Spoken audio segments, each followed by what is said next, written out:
आज हम प्राचीन इतिहास का जैन धर्म एवं दर्शन का दूसरा भाग प्रस्तुत कर रहे हैं, जिसमें ज्ञान और दर्शन के विषय में आप लोगों को सामग्री प्रस्तुत करी जाएगी।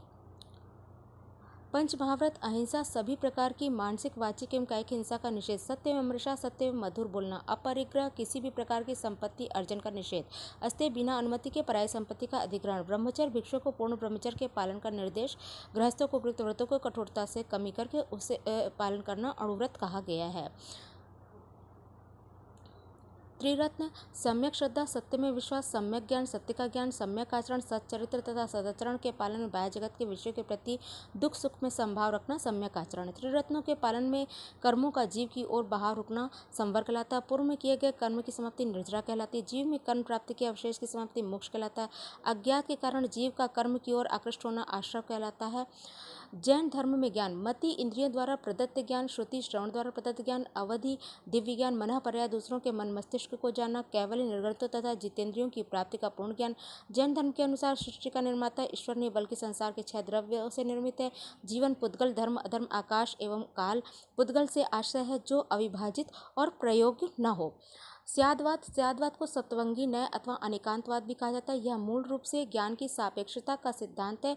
इसमें सांसारिक वस्तुएं न तो पूर्ण रूप से स्वीकार्य और न पूर्ण अस्वीकार। पदार्थ या ब्रह्मांड का ज्ञान दार्शनिक दृष्टि की कोटि से प्राप्त नहीं हो सकता। जैन धर्म ऐसा मानता है कि भिन्न भिन्न दृष्टिकोणों से देखे जाने के कारण ज्ञान भी भिन्न भिन्न हो सकता है।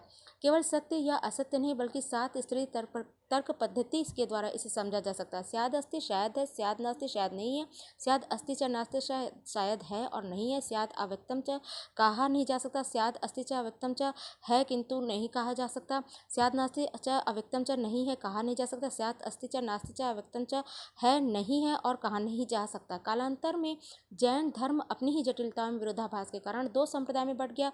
तत्पश्चात शनैः उनकी भी उपशाखाओं में बढ़ गया। वर्तमान में जैन धर्म अपनी ही भारत भूमि में सिमट कर रह गया है। आगे आने वाले पृष्ठ में जैन धर्म के संप्रदायों के विषय में कुछ बिंदु रखे जा रहे हैं। श्वेतांबर और दिगंबर संप्रदाय में अंतर। श्वेतांबर मोक्ष प्राप्ति के लिए वस्त्र त्याग आवश्यक नहीं मानते, जबकि दिगंबर मानते हैं।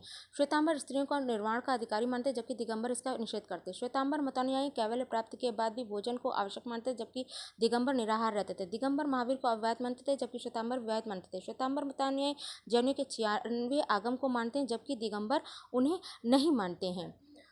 श्वेतांबर के 3 उपसंप्रदाय पुजेरा या मंदिर मार्गी, ये मूर्तियों को वस्त्रों आभूषणों से सजाते हैं। ढंडिया या स्थानक वासी, यह लोक संप्रदाय से निकला है।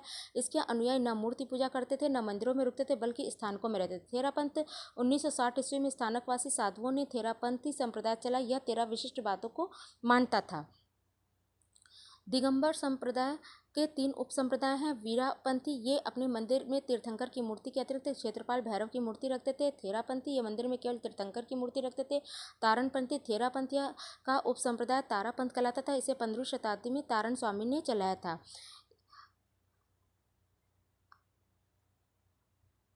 अब पाठ्य समाप्त कर रहे हैं। अगला जल्दी ही आपको पाठ्य प्रस्तुत किया जाएगा।